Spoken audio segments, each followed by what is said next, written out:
जोहार जन मन की बात में आपका स्वागत है। मैं हूं आनंद कुमार और जैसा कि आप स्क्रीन पर देख पा रहे हैं, मेरे साथ हैं पंकज प्रसून जी, वरिष्ठ पत्रकार हैं। और आज इनसे हम बात करेंगे जो भारतीय जनता पार्टी की अ, सूची आने वाली है और उसके पहले जो झारखंड में चुनाव को लेकर एनडीए के अलायंस को कितनी सीटें मिलेंगी, उस पर चर्चा करेंगे। जो सूचना आ रही है कि कल रांची में एनडीए के जो घटक दल हैं उनके बीच सीटों के तालमेल को लेकर घोषणा हो सकती है।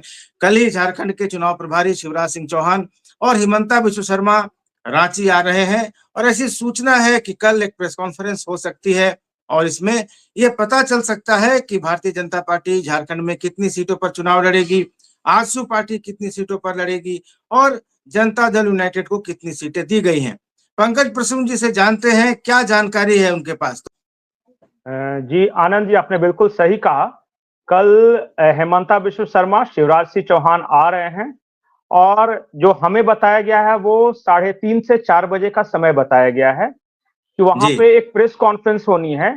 शायद उस जी प्रेस कॉन्फ्रेंस में आजसू से सुदेश महतो भी मौजूद रहेंगे और जेडीयू का भी एक प्रतिनिधि हो सकता है। वहां पे इस प्रेस कॉन्फ्रेंस में सिर्फ ये बताया जाएगा कि कौन सा दल कितने सीटों पर चुनाव लड़ रहा है। जो जी सूत्रों के हवाले से खबर है वो ये है कि आजसू को 9 सीटें मिली हैं, जेडीयू को जी 2 सीटें मिली हैं और बाकी पर भारतीय जनता पार्टी है। एक सीट ऐसी है जिसे अभी फिलहाल होल्ड पे रखा गया है क्योंकि उसमें बातचीत की प्रक्रिया जारी है। अभी भी अच्छा। वो एक सीट, हाँ, लेकिन मोटा-मोटी एक सैद्धांतिक रूप से सहमति बन गई है कि उस सीट पे क्या होगा। लेकिन 9, 2, 11 एक सीट के बारे में कहा जा रहा है कि वो एक सीट इसलिए होल्ड पे रखी गई है कि चिराग पासवान के साथ अभी फाइनल बातचीत नहीं हुई है, तो उन्हें वो सीट देना है या फिर झारखंड में उन्हें नहीं रखना है, अभी वो ऑन प्रोसेस है। तो इसलिए उस सीट को अभी छोड़ दिया गया है फिलहाल। और जो सूत्रों के हवाले से जानकारी है कि कहा यह जा रहा है कि एक एससी सीट ऐसी है जो कि अ, गिरिडीह के आसपास एरिया का सीट है, वहां पे हो सकता है कि चिराग पासवान की पार्टी को मौका दिया जाए। चूंकि चिराग पासवान अभी बाहर थे और वो विदेश दौरे से आए हैं, वो बातचीत हो रही है कि वो सीट उन्हें देना है, नहीं देना है, क्योंकि उनकी भी डिमांड ज्यादा थी। लेकिन एक सैद्धांतिक रूप से हर पार्टी सहमत है कि एक सीट चिराग पासवान को दी जा सकती है। तो उस पर चूंकि अभी फाइनल डिसीजन नहीं हुआ है, इसलिए एक सीट को होल्ड पे है, बाकी सारी बातें तय हो गई हैं। आजसू और जेडीयू के साथ कोई प्रॉब्लम नहीं है, ये सब कुछ हो गया है। तो कल 3:30 से 4 बजे के बीच जो समय बताया जा रहा है, वहां ये जी घोषणा होगी। शिवराज सिंह, हेमंत बिश्व शर्मा, बाबूलाल मरांडी, करमवीर सिंह, आजसू से भी लोग रहेंगे और जेडीयू से भी लोग रहेंगे और वहां पे जेडीयू के प्रदेश अध्यक्ष जो कि हैं खीरू महतो, शायद वो रहेंगे जी जनता दल यूनाइटेड की ओर से। उनका रहना इसलिए महत्वपूर्ण है कि ये खबर चल रही थी कि वही नाराज है, तो वो नाराज नहीं जी है, ये दिखाने के लिए उनकी मौजूदगी हो सकती है। तो बेसिक खबर ये है। एक खबर और है, खबर यह है जी कल कैबिनेट की बैठक होनी है हेमंत सरकार की और उस जी जी कैबिनेट की बैठक में कुछ एक फैसला इतना धमाकेदार लिया जाना है कि जेएमएम वाले कह रहे हैं कि ये गेम चेंजर साबित होगा। अब वो कौन सा अच्छा। डिसीजन होगा कैबिनेट का, क्योंकि मुझे लगता है ये आखिरी कैबिनेट होगी आचार संहिता लगने के पहले। तो ये जी अंतिम समय में अंतिम जो स्लॉग ओवर है उस पे धड़ाधड़ मतलब कि ताबड़तोड़ बैटिंग करना चाहते हैं हेमंत सोरेन। और कल का जी कैबिनेट इस लिहाज से भी महत्वपूर्ण है, एक नैरेटिव सेट होगा, नैरेटिव सेट करने के लिहाज से। तो ये दो खबरें अभी है कि कल सीट बंटवारा हो जाएगा और दूसरा कि हेमंत सोरेन के कैबिनेट में कुछ बड़े फैसले लिए जाएंगे। कुछ आप वो संकेत दे सकते हैं कि वो क्या हो सकता है फैसला जो गेम चेंजर साबित हो सकता है? कोई कोई अंदाज आपको? नौजवानों को लेकर है, रोजगार को लेकर है। अब अच्छा। इससे ज्यादा अभी बताना उचित नहीं होगा क्योंकि वो एक जी जी कमजोर कड़ी लग रही थी इंडिया गठबंधन को कि वहां से एक नाराजगी हो सकती है। और जो नियुक्तियों को ये लेकर छात्र और अभ्यर्थी नाराज चल रहे जी हैं, जी बिल्कुल तो उनकी नाराजगी दूर करने के लिए सरकार कोई बड़ा फैसला ले सकती है, ऐसा आप कहना चाह रहे हैं? बिल्कुल बिल्कुल कल के कैबिनेट में। जी, लेकिन ये जो चुनाव आयोग सीट जो चुनाव तारीखों की घोषणा कब करेगा? क्योंकि महाराष्ट्र में 23 नवंबर या 26 नवंबर को वहां विधानसभा का कार्यकाल पूरा हो रहा है और नियमतः 45 दिनों का कम से कम समय देना होता है जब चुनाव आयोग की सूचना जारी होती है उससे लेकर मतदान होने तक, मतगणना होने तक। ये अब 40 दिन ही बच गए हैं, तो एक तरह से महाराष्ट्र में एक संवैधानिक संकट की स्थिति हो जाएगी अगर समय पर चुनाव नहीं हुए। तो क्या लगता है कि कल या परसों तक क्या चुनाव तारीखों की घोषणा हो जाएगी महाराष्ट्र के साथ झारखंड की भी? जी, हमारे पास जो खबर है उसके अनुसार 17 तारीख को शाम 5 बजे चुनाव आयोग एक प्रेस कॉन्फ्रेंस करने वाला है, 17 तारीख को। जी। अच्छा। अभी मीडिया में वो चूंकि वो लेटर वहां चुनाव आयोग से जो भेजते हैं ना वो भेजा जाना है। तो आज हो गया मेरे हिसाब से 13, 4 जी। दिन अभी 14, 15, 16, 17, 17 तारीख को ये प्रेस कॉन्फ्रेंस की बात की जा रही है। हो सकता है ये जी। प्रेस कॉन्फ्रेंस 16 तारीख को ही बुला लिया जाए, क्योंकि जब तक ऑफिशियल लेटर नहीं आता नहीं कह सकते। लेकिन जो दिल्ली से अभी जो खबर है कि 17 तारीख को चुनाव आयोग प्रेस कॉन्फ्रेंस करेगा, जिसमें झारखंड और महाराष्ट्र दोनों के चुनाव की तारीखों का ऐलान किया जाएगा। झारखंड में 2 चरणों में चुनाव होने हैं, जो कि सूत्रों के हवाले से खबर है, और महाराष्ट्र में जी। 3 चरणों में चुनाव होगा। 26 तारीख को महाराष्ट्र के नए मुख्यमंत्री शपथ ले लेंगे, 26 नवंबर की बात की जा रही है। जी। जी। और उसके हाँ, उसी के आसपास थोड़ा पहले थोड़ा बाद में, क्योंकि हमें जो जानकारी है उसके अनुसार 19 या 20 तारीख तक मतगणना की तिथि होगी, जो दोनों राज्यों के जो चुनाव होने वाले हैं। हो सकता है एक जी। दिन आगे पीछे कुछ भी हो जाए, लेकिन अब तक हम्म। जो दिल्ली से जो खबर आ रही है उसके अनुसार यही खबर है कि 17 तारीख को चुनाव आयोग प्रेस कॉन्फ्रेंस करेगा। उसमें 2 चरणों में झारखंड का चुनाव और 3 चरणों में महाराष्ट्र का चुनाव। 19 या 20 नवंबर जो तारीख बताई जा रही है कि हो सकता है उस दिन रिजल्ट का तारीख हो, और 26 तारीख बताई जा रही है कि 26 तारीख से पहले ही महाराष्ट्र के नए मुख्यमंत्री शपथ ले लेंगे, जो भी बनेगा चुनाव के जी। बाद जिसका भी नंबर आएगा। जी। जी। ये तो आपने बड़ी जानकारी दे दी कि 17 तारीख को चुनाव आयोग तारीखों की घोषणा कर सकता है और झारखंड में 2 चरणों में चुनाव होंगे। क्योंकि पिछली बार 5 चरणों में चुनाव हुए थे और बहुत इंतज़ार बहुत लंबा हो गया था। तो मुझे लगता है कि इस बार चुनाव थोड़ा छोटा होगा और जिस तरह की अभी बातें सामने आने लगी हैं एनडीए और इंडिया अलायंस में, ये चुनाव भी बड़ा दिलचस्प होगा और बड़ा एक तो निजी हमले एक-दूसरे पर शुरू हो गए हैं। लेकिन जहाँ तक इंडिया अलायंस की सीटों की बात है, आरजेडी की नाराजगी की बात आ रही है और ये सुनने में आ रहा है कि अगर आरजेडी को उसके मन मुताबिक सीटें नहीं मिली, तो वो गठबंधन से बाहर जाकर अकेले भी चुनाव लड़ सकता है। आप इसको किस रूप में देख रहे हैं?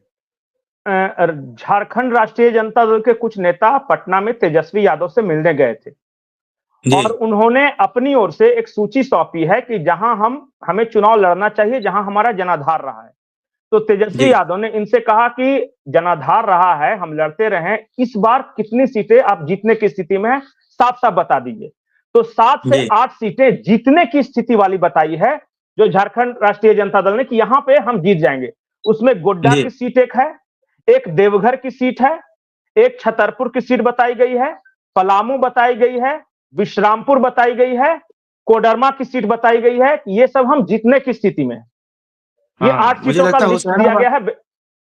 हाँ, हुसैनाबाद हुसैनाबाद एक भी एक बताया सीट हो गया है, सकती हुसैनाबाद भी है जी। उसमें।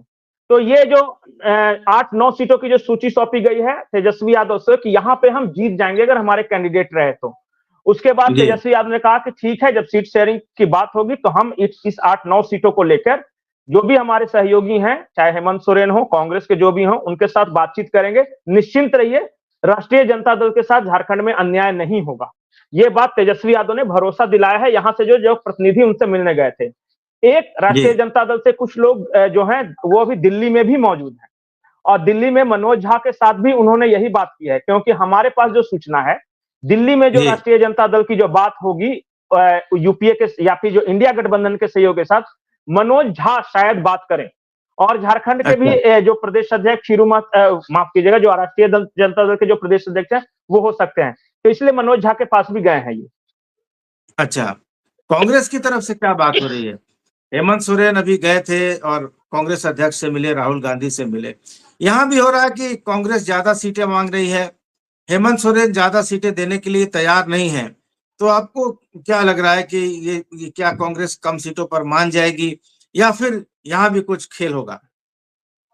झारखंड में देखिए, एक मोटा-मोटी जो पहली बातचीत हुई, मतलब जो गए थे ऐसे मिलने, जी। तो वहां पे ये बात पर तो सहमति बनी कि दोनों साथ मिलकर लड़ेंगे, इसमें कोई किंतु जी। परंतु नहीं है। रही बात सीटों की, तो जो प्रभारी हों, प्रदेश अध्यक्ष हों, उन्होंने अपनी ओर से अपनी पार्टी को फीडबैक दिया है, उसी को लेके बैठेंगे। लेकिन कांग्रेस आज की स्थिति में बहुत ज्यादा अड़ने या फिर गठबंधन विच्छेद करने की स्थिति में नहीं है। साफ-साफ ये बात समझ लेनी चाहिए। जी सीट आगे पीछे होगी, निश्चित तौर पे होगी, चूंकि लेफ्ट पार्टियों को एकोमोडेट भी करना है। तो पिछली बार जिन्हें जहां मिली, जितनी सीटें मिली थी वो नहीं मिलने वाली।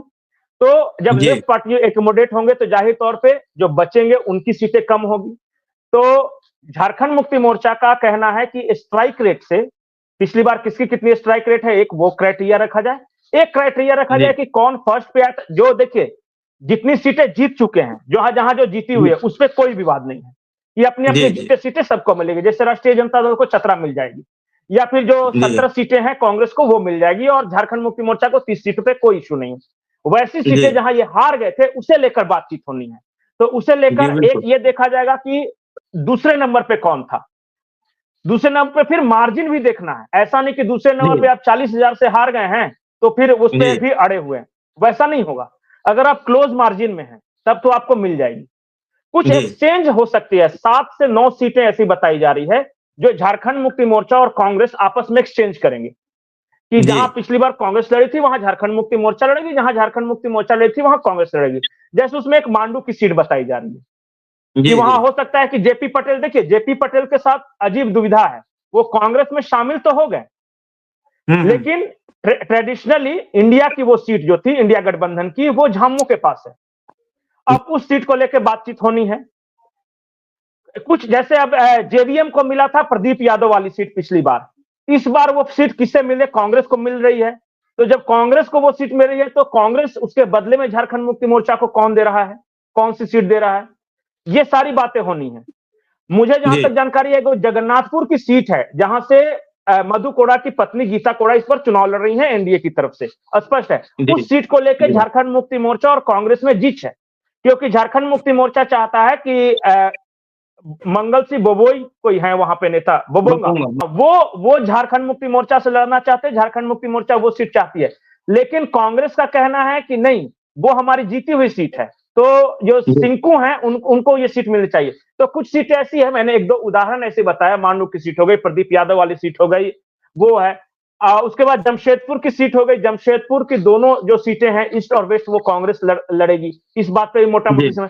तो कुछ कुछ सीटें एक्सचेंज होगी, कुछ सीटों के अदला बदली होगी, कुछ दोनों कम होंगे, कुछ ना कुछ 25 से 26 सीट झारखंड मुक्ति मोर्चा कांग्रेस को दे सकती है इस बार। खुद जो लड़ेंगे, जी जो पिछली बार लड़े थे उससे एक सीट ज्यादा पे लड़ने की इनकी कोशिश है। आरजेडी का मोटा मोटी वही है, एक आध सीट कम कर सकते हैं, 7 लड़े थे तो हो सकता है 5 या 6 दे दें, और वही जो जी 2-4 सीटें निकलेगी इनके कम होने से वो लेफ्ट गठबंधन को दिया जाएगा। उसमें निरसा जी लेफ्ट लड़ेगा श्योर है, बागोदर लेफ्ट लड़ेगा श्योर है, राजधनवार में राजकुमार यादव लड़ेंगे, 3 सीटें तो कंफर्म है, 1-2 और देख रहे हैं कि कहां उनकी गुंजाइश बनती है। सिंदरी भी एक सीट हो सकती है। सिंदरी, हाँ सिंदरी एक सीट हो सकती जी है वहां। जी जी। तो चलिए इतनी बातें हमने कर ली। एक आखिरी सवाल आपसे ये कि जब हम लोगों ने चुनाव चर्चा शुरू की थी, उस समय आप दक्षिणी छोटानागपुर और कोल्हान घूम कर आए थे। आज थोड़ी स्थितियां और बदली हैं। क्या आपको लग रहा है, क्योंकि मैं पलामू की तरफ लोगों का जायजा ले रहा था, पलामू में भाजपा के जो सिटिंग विधायक हैं, भाजपा के खिलाफ एंटी इनकम्बेंसी नहीं है, लेकिन जो वहां विधायक हैं उनके खिलाफ ज्यादा एंटी इनकम्बेंसी है, जैसे भवनाथपुर में देखने को मिल रहा है। हुसैनाबाद में जो कमलेश सिंह अभी आ गए बीजेपी में, उनके खिलाफ बहुत है। विश्रामपुर में रामचंद्र चंद्रवंशी के खिलाफ है, और लोग कह रहे हैं कि अगर उम्मीदवार नहीं बदला गया तो इस बार दिक्कत होगी बीजेपी को। आपको क्या लगता है कि अभी जो स्थिति है वो वहां पर बीजेपी अभी कहाँ खड़ी है? नहीं, एक चीज और देखना पड़ेगा कि उनके खिलाफ नाराजगी तो है, पर उनके अलावा ऑप्शन क्या है ये भी तलाश करना पड़ेगा। जैसे भवनाथपुर की आपने बात की, वहां क्या जी हुआ है कि पिछली बार जो बीएसपी से लड़े थे, शोभरा साहिल बीबी तो महिला थी, सोगरा तो बीबी वो क्या सोगरा किया कि बीबी उन्होंने कांग्रेस कैंडिडेट को समर्थन देने का ऐलान कर दिया है। वो ठीक है, इसलिए वो सीट टफ मानी जा रही है, लेकिन आपके पास शाही जी के अलावा विकल्प है क्या? तो वहां तो उन्हें ही जी देना पड़ेगा, मेहनत भले ही करना पड़ेगा, कुछ ज्यादा एफर्ट लगाना पड़ेगा, वो अलग बात है। आपने कही कमलेश सिंह वाली सीट, ठीक है, बीजेपी से कमलेश सिंह को टिकट मिल रहा है, शायद उनका टिकट इसलिए कंफर्म हुआ होगा, हम भी अंदाजा ही लगा रहे हैं कि चूंकि उन्हें शामिल कराया गया, अभी किसी को नहीं जी पता है। लेकिन कमलेश सिंह नहीं तो कौन, तो जैसे ही कौन सवाल करते तो 10 खड़े हो जाते हैं कि हम भी। तो पहले आपस में फैसला करो, कमलेश सिंह नहीं तो तुम दोनों, तुम आप लोग में से कौन। सिर्फ नाराजगी जताने हम्म। से नहीं होगा ना, जीतने की स्थिति में कौन है ये भी तो देखना होगा। एक आदमी जी निर्दलीय जीत चुका है, इस बार पार्टी के कैडर का साथ मिला, निर्दलीय जो भी उसके अपने पॉकेट वोट है वो जोड़ने के बाद देखिए कि उसकी स्थिति क्या बनती है। विश्रामपुर वाली सीट पे जो आपने बात की चंद्रवंशी जी की, मुझे वो सीट सचमुच सीरियस लग रही है, क्योंकि चंद्रवंशी जी के खिलाफ एंटी इनकम्बेंसी बहुत स्ट्रांग है वहां पे। जो चर्चा हो रही है कि वो अपने बेटे को लड़ाना चाहते हैं और फिर उनके व्यवहार की चर्चा हो रही है। देखिए, मैं ज्योतिषी नहीं हूं, लेकिन हो सकता है कि उस सीट पे पार्टी कंसीडर करे, हो सकता है कि कैंडिडेट बदल जाए। ये बहुत ज्यादा आश्चर्यजनक नहीं होगा अगर विश्रामपुर की सीट में कोई नया कैंडिडेट खड़ा हो। पलामू प्रमंडल की जितनी भी सीटों के बारे में आपने चर्चा की, भवनाथपुर शाही जी के अलावा कोई विकल्प नहीं।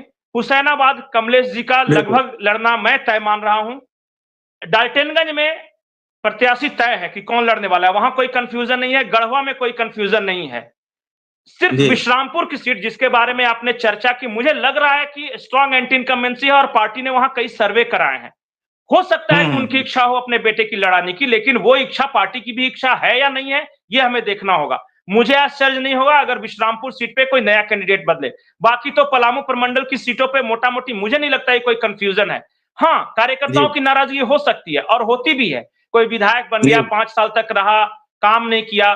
कुछ लोग ऐसा कहते हैं कि संगठन में इनकी बहुत पकड़ है, तो संगठन में पकड़ होगी किसी नेता की, क्या जनता में भी उतनी ही पकड़ है? ये भी, इसका भी तो जवाब लेना पड़ेगा ना। तो ये सारे सिचुएशन है। मुझे नहीं लगता कि पलामू परंपरागत रूप से बीजेपी का गढ़ रहा है, किंतु परंतु को छोड़कर अभी देखिए, आज ही गढ़वा में एक बड़ी घटना हुई है, आपको पता होगा। वहां कई गांवों में निषेधाज्ञा लागू है, 20 के करीब आसपास के गांव हैं। मूर्ति विसर्जन को लेकर विवाद है, लाठीचार्ज हुआ, आगजनी हुई है। तो बहुत सारी चीजों का असर पड़ता है चुनाव में। जी बिल्कुल। तो चलिए पंकज जी, आज की चर्चा बहुत सार्थक रही और आपने बहुत सारी नई जानकारियां दी, जैसे चुनाव आयोग कब तारीखों की घोषणा करेगा या फिर कब सीटों के बंटवारे की घोषणा होगी। और आज की चर्चा में इतना ही। कल एक बार फिर जब अलायंस का अगर अनाउंसमेंट हो जाता है कि किसको कितनी सीटें मिली है, तो एक बार हम लोग चर्चा करेंगे कि किसको कितनी सीटें मिली है और कौन कहाँ कितना मजबूत है। दोस्तों, ये वीडियो आपको कैसा लगा कमेंट करके जरूर बताइएगा। चैनल को सब्सक्राइब करना मत भूलिएगा। अगले वीडियो में मिलते हैं, तब तक इजाजत दीजिए। धन्यवाद, नमस्कार।